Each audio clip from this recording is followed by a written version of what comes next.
고요한 그리스의 웅장한 성전에 그곳에 누군가 홀로 앉아 있었습니다. 여신들 중 가장 아름다운 아프로디테가 그곳에 앉아 있었습니다. 가장 아름답지만 가장 위험한 여신. 그녀가 바로 아프로디테입니다. 그녀가 나타나면 거친 바다가 잔잔해지고 발길이 닿는 곳마다 꽃들이 피어납니다. 신들도 인간들도 그녀의 눈빛 한 번에 영혼을 빼앗겼습니다. 하지만 기억하십시오. 그 눈부신 아름다움 뒤에는 남자들을 유혹하고 전쟁까지 일으키고 누구도 거스를 수 없는 절대적인 힘이 숨어 있다는 것을요. 그 아름다운 외모가 때로는 세상을 폭풍으로 만들어 버립니다.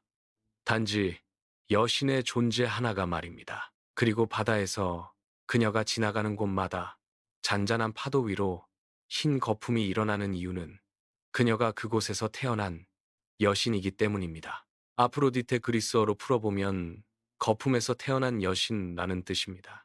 로마 신화에서는 비너스라는 이름으로 불리죠. 사랑, 아름다움, 욕망, 풍요를 관장하는 여신입니다. 올림포스 12신 중에서 가장 아름다운 신, 신들의 왕, 제우스조차 그녀 앞에서는 평정심을 잃었고 전쟁의 신 아레스도, 태양의 신 아폴론도 그녀만 보면 이성을 잃었다고 합니다. 그런데 이 눈부신 여신에게 아무도 쉽게 꺼내지 않는 탄생의 비밀이 있었으니 지금부터 그 이야기를 시작합니다. 아프로디테가 어떻게 태어났는지 고대 그리스의 시인 헤시오도스는 이렇게 기록했습니다. 태초에 하늘의 신 우라노스가 있었습니다. 거대하고 어두운 태초의 공간. 우라노스와 대지의 신 가이아 사이에서는 다양한 자식들이 태어났습니다. 외눈박이 거인 키클롭스 삼형제, 그리고 12명의 강대한 신 티탄. 우라노스는 이 자식들을 보고 두렵고 부끄러웠습니다. 그들은 모두 인간보다 몇 배는 크고 강인한 존재들이었습니다. 하지만 그들은 매우 기괴하게 생겼습니다. 그래서 그는 어머니 가이아의 몸, 즉 땅속 깊은 곳에 그들을 가두어 버렸습니다. 가이아는 그 고통을 온몸으로 견뎌야 했습니다. 그녀는 자식이 태어나는 순간마다 다시 자기 몸속에 억지로 밀려 들어오는 고통을 끝없이 반복해서 겪어야 했습니다. 분노가 쌓이고 쌓인 가이아는 결국 막내 아들 크로노스에게 낯을 건네며 아버지 우라노스에게 복수하라고 했습니다. 크로노스는 그 낫으로 아버지를 공격했고 잘려나간 우라노스의 신체 일부가 바다로 떨어졌습니다. 그 순간이었습니다. 바다가 부글부글 끓어오르기 시작했습니다. 하얀 거품이 사방으로 퍼져나갔고 그 거품 한가운데에서 세상에서 가장 아름다운 여인이 솟아올랐습니다. 드디어 그녀 아프로디테 나타났습니다. 사랑, 아름다움, 욕망, 풍요를 관장하는 여신이 탄생하는 순간입니다. 왼편에서는 바람의 신 제피로스가 날개를 펼치며 부드러운 바람을 불어넣고 있고 오른편에서는 계절의 여신 호라이가 꽃무늬 천을 들고 달려오고 있었습니다. 하늘에서는 장미꽃잎이 천천히 흩날려 내려오고 조개 껍데기 아래 파도는 잔잔하게 물러나고 있었습니다. 신들의 잔혹한 권력 다툼 끝에서 가장 아름다운 존재가 탄생한 겁니다.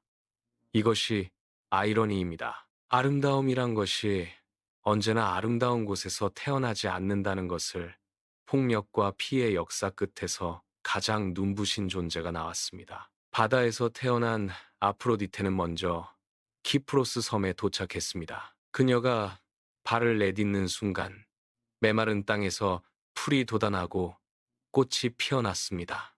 바람은 향기를 머금었고 새들이 그녀의 주위를 날기 시작했습니다. 그리고 그녀가 올림포스에 올라섰을 때 그녀를 본 신들은 말을 잃었습니다. 그곳에는 갑자기 황금빛 햇살이 천장에서 쏟아지기 시작했습니다. 각자의 자리에 앉아 지루하게 앉아있던 올림포스 신들이 일제히 한 방향을 바라보게 되었습니다. 바로 입구에 그녀 아프로디테 여신이 서 있었기 때문입니다.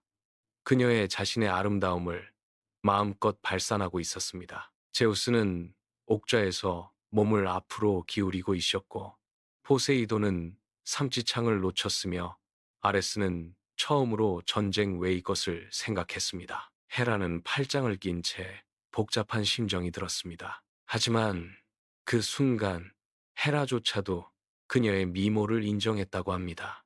이 여신 앞에서는 질투보다 경탄이 먼저였습니다. 아프로디테의 권능은 단순히 외모가 아니었습니다.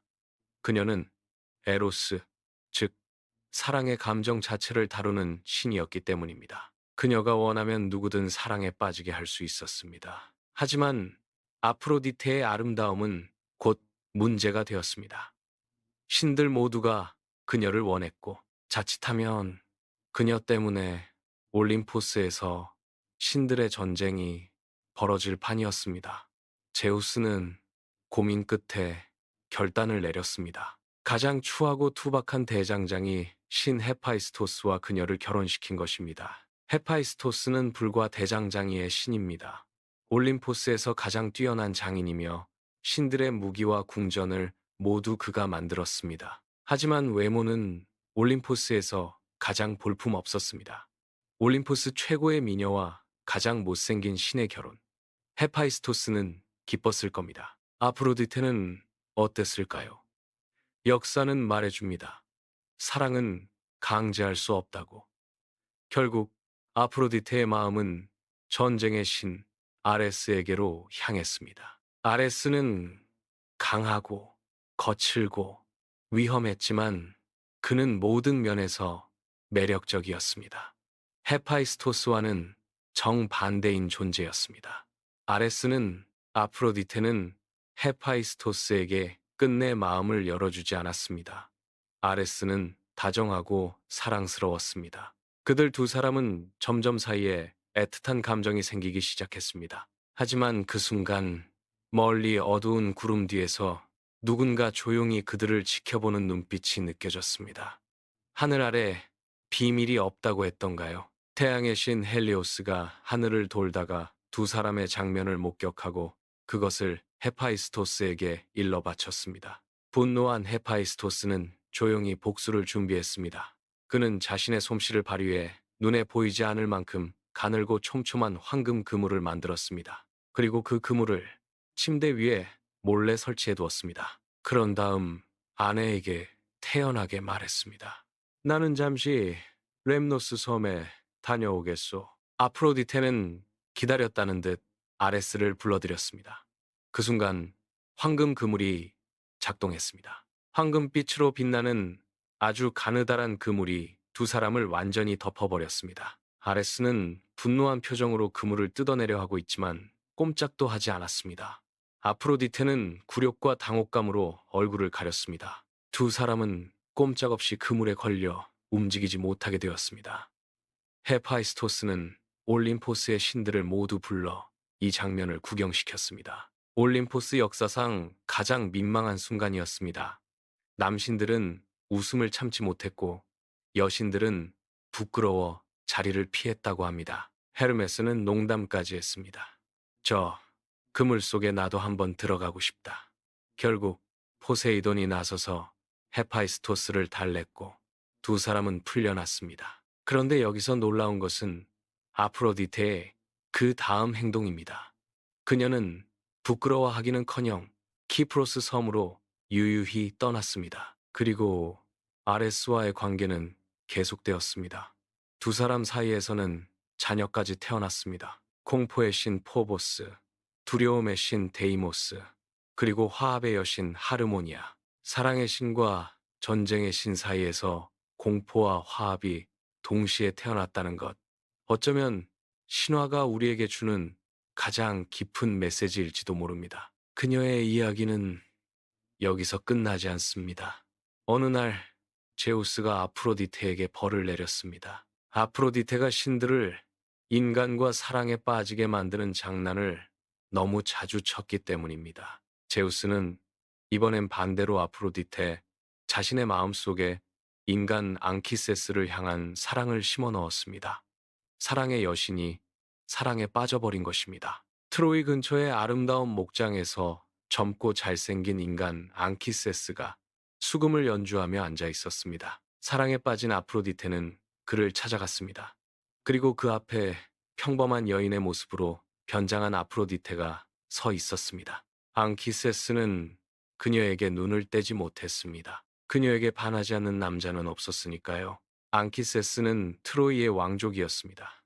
젊고 잘생기고 수금을 잘 연주하는 남자였습니다. 두 사람은 곧 사랑에 빠졌습니다. 그리고 그 사이에서 한 아이가 태어났습니다. 바로 아이네아스입니다. 훗날 트로이가 멸망했을 때 홀로 살아남아 이탈리아로 건너가 로마 건국의 뿌리가 된 바로 그 영웅입니다. 로마인들이 비너스, 즉 아프로디테를 그토록 특별하게 여긴 이유가 바로 여기 있습니다. 이제 가장 결정적인 이야기를 해야 할 것 같습니다. 어느 날 올림포스에서 성대한 잔치가 열렸습니다. 그런데 초대받지 못한 신이 하나 있었으니 바로 불화의 여신 에리스였습니다. 분노한 에리스는 잔치 한복판에 황금 사과 하나를 던졌습니다. 사과에는 이렇게 씌어 있었습니다. 가장 아름다운 여신에게. 그 순간 올림포스가 얼어붙었습니다. 헤라, 아테나, 아프로디테, 세 여신이 동시에 손을 뻗었습니다. 제우스는 이 난처한 상황을 해결하기 위해 트로이의 왕자 파리스에게 심판을 맡겼습니다. 세 여신은 파리스에게 각자의 조건을 제시했습니다. 헤라가 말했습니다. 나를 선택하면 세상에서 가장 강력한 권력을 주겠다. 아테나가 말했습니다. 나를 선택하면 세상에서 가장 뛰어난 지혜를 주겠다. 그리고 아프로디테가 말했습니다. 나를 선택하면 세상에서 가장 아름다운 여인을 주겠다. 트로이 근처의 사한 언덕. 드디어 그는 그곳에서 결정을 내렸습니다. 파리스는 아프로디테를 선택했습니다. 권력도 지혜도 아름다움 앞에서는 두 번째였습니다. 그런데 아프로디테가 파리스에 약속한 그 여인은 그리스 스파르타의 왕비 헬레네였습니다. 이미 남편이 있는 여인이었습니다. 파리스가 헬레네를 데려가자 스파르타의 왕 메넬라오스는 분노했고 그리스 연합군 10만 명이 트로이를 향해 전쟁을 선포했습니다. 10년간의 전쟁 끝에 트로이는 완전히 불타 사라졌습니다.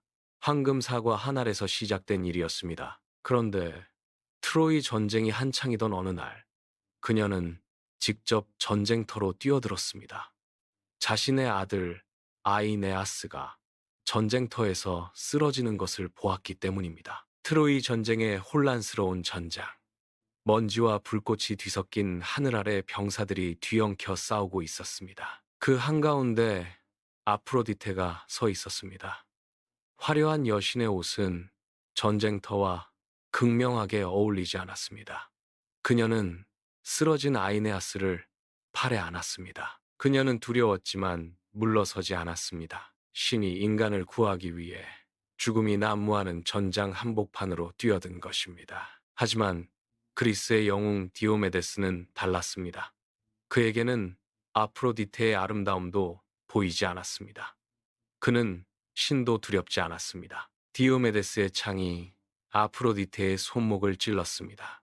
그 순간 신의 핏줄인 은백색 피 이코르가 흘러내렸습니다.